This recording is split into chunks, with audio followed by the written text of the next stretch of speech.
Okay, तो question में क्या था पता चल। क्वेश्चन ऐसा है कि पैरेलल प्लेट है, थोड़ा सा प्लेट ज्यादा दूर तक रखते हैं और इनके पूछे भी कोई मीडियम नहीं है, सिर्फ एयर है। क्या है? अगर ऐसा है तो इनका कैपेसिटी कितना दिया है? पैरेलल प्लेट का capacity 10 micro for air 10 micro farad, correct. अब इसका बोला कि इसके वन, ये पूरा मान लो कि एक पूरा ये वन है। क्या है? अच्छा, ये पैरेलल प्लेट है तो इसका एरिया कुछ रहा होगा ना। सपोज कर लिए कि यहां से यहां तक टोटल एरिया कितना है? ए है। एरिया से बहुत कुछ लेना देना होता है, यहाँ एरिया इफेक्ट करता है क्योंकि एरिया से डायरेक्टली प्रोपोर्शनल है। कितना एरिया में क्या फील्ड किया गया वो डिपेंड करेगा। तो ये बोला कि इसके पूरे एरिया के हाफ में, क्या हाफ में क्या रख दिया अपन? डाइलेक्ट्रिक, यानी कि ये एरिया कितना होगा? हाफ। और इसके हाफ में क्या रखे हैं? डाइलेक्ट्रिक। हाँ, इसका डाइलेक्ट्रिक का वैल्यू कितना है? ये अभी ऐसे प्लेट को ना ऐसे सुला करके रखा गया, सपोज कर ऐसे खड़ा कर दो, कल जो पढ़ाया था ऐसे खड़ेगा, यस और नो। तो इसमें के ऐसे है और बाकी इधर एयर, इधर भी, यस और नो। तो ये तीनों आपस में कैसे कॉम्बिनेशन में दिख रहे हैं? सीरीज में या पैरेलल में? पैरेलल है। कैसे है? तीनों एक के बाद एक रखा गया है, तो उसको क्या बोलते हैं? अगर ऐसे रहता, पहले हाफ इतना फिर इसके बाद इतना, तो ये क्या कहलाता? Series combination. ओके, ठीक है। तो इधर क्या है? एयर। इधर भी क्या है? एयर। तो यहाँ का जो भी कैपेसिटी होगा इतना दूर का, उसको मान लिए C1। इतना दूर का जो भी कैपेसिटी होगा वो क्या मान लिए? और इतना का जो भी एरिया का होगा वो क्या मान लिए? ये एरिया कितना होगा? हाफ, सॉरी हाफ तो इतना हो गया, तो बचा हुआ ये हो जाएगा A/4। कितना होगा? और इधर वाला भी कितना होगा? आप टोटल देख लो, इनको अगर ऐड करो तो A आ जाएगा, यस और नो? यस। तो इतना का पता कर ले, इतना का पता कर ले और फिर इतना का पता कर ले। तो कैपेसिटी का फॉर्मूला क्या होता है? इन एयर ये होता है A/0/d, यस और नो? तो एरिया का वैल्यू कितना है? A अपॉन, तो यहां हो जाएगा A/4 ये हो गया C1, यस और नो? इसी तरह क्या निकालेंगे? C2 के लिए क्या लिखेंगे? यहां पर मीडियम है, तो जब मीडियम होता है तो उससे क्या कर देते हैं? मल्टीप्लाई। तो ये हो जाएगा KA/0/d। इनके बीच का डिस्टेंस तो हमेशा d ही रहने वाला है, चाहे यहां का निकाल, चाहे यहां का निकाल या यहां का भी निकाल, कहीं का भी निकाल, डिस्टेंस में कोई चेंज नहीं हुआ है। तो k का वैल्यू तुमको पता है कितना है? a का वैल्यू पता है कितना है? A/2 ε0/d। 2 से कटेगा क्या? 2 टाइम में C2 कितना आया? 2 ε0 अच्छा, ये जो निकाले थे अपन 4 नीचे चला जाएगा, तो क्या हो जाएगा? C1 A/0 करेक्ट है, कोई दिक्कत नहीं है। C3 निकाल, इधर दिखाई दे रहा है ना? हाँ ठीक। C3 वही आएगा जो C1 होगा, यस और नो? क्योंकि C1 जितना पर है C3 भी, तो यहां लिखेंगे C3 is equal to C1। C3 is equal to C1 का वैल्यू बता दे, A/0 अब ये तीनों कैसे कॉम्बिनेशन में है? Parallel combination. तीनों कैसे कॉम्बिनेशन है? पैरेलल। ये भी तुम लोग पढ़े नहीं हो, ये मैं भी पढ़ाया नहीं हूं। कॉम्बिनेशन ऑफ कैपेसिटर, ये टॉपिक अभी अपन कवर नहीं किया, बट बता दे रहा हूं। अगर ये पैरेलल हो, कैसे हो? तो इनके कॉम्बिनेशन के लिए डायरेक्टली फॉर्मूला होता है सभी को ऐड कर दो। अगर ये पैरेलल हो तो सभी को ऐड कर लो।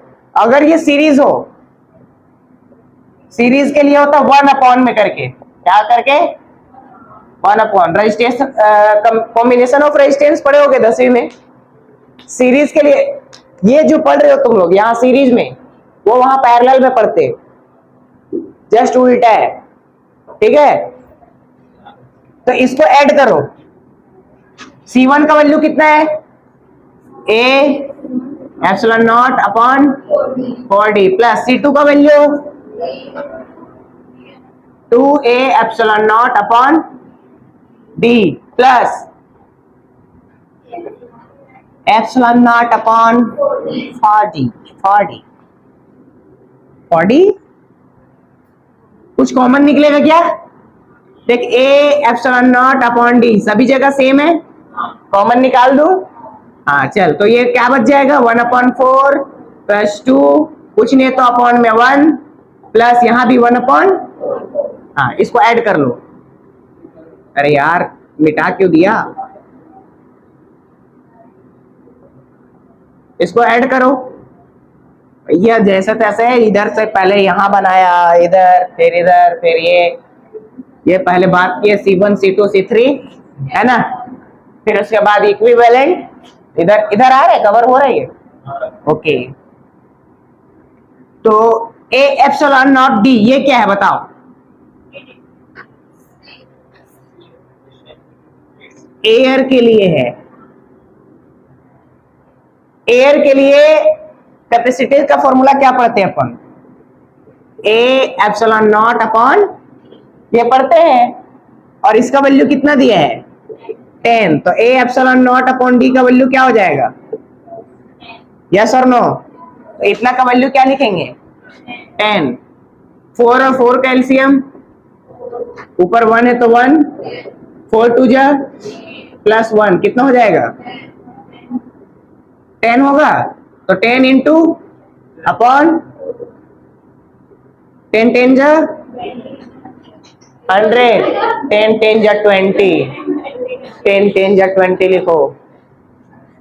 सही है यार, श्रेया तेरा आंसर सही आ रहा है 5, देखना 10 into 10 is equal to 20। Shreya बोलिए गलत कैसे हो सकता है? होता है ना 10 इंटू 10, सोचना पड़ेगा ये मुझे, कैलकुलेशन बहुत हार्ड किए। 10 इंटू 10 20 हो जाएगा, यस और नो? होता है, तुम लोग ध्यान देना, गलत मत करना, ठीक है। और अपॉन में हो जाएगा 4, तो 4 5 जा, श्रेया कभी गलत हो ही नहीं सकती। पता नहीं सर, तुक्का लगा था मेरे से। सही आया कि नहीं आया? देखिए सही आया है, कोई गलत नहीं बोलेगा ऐसे।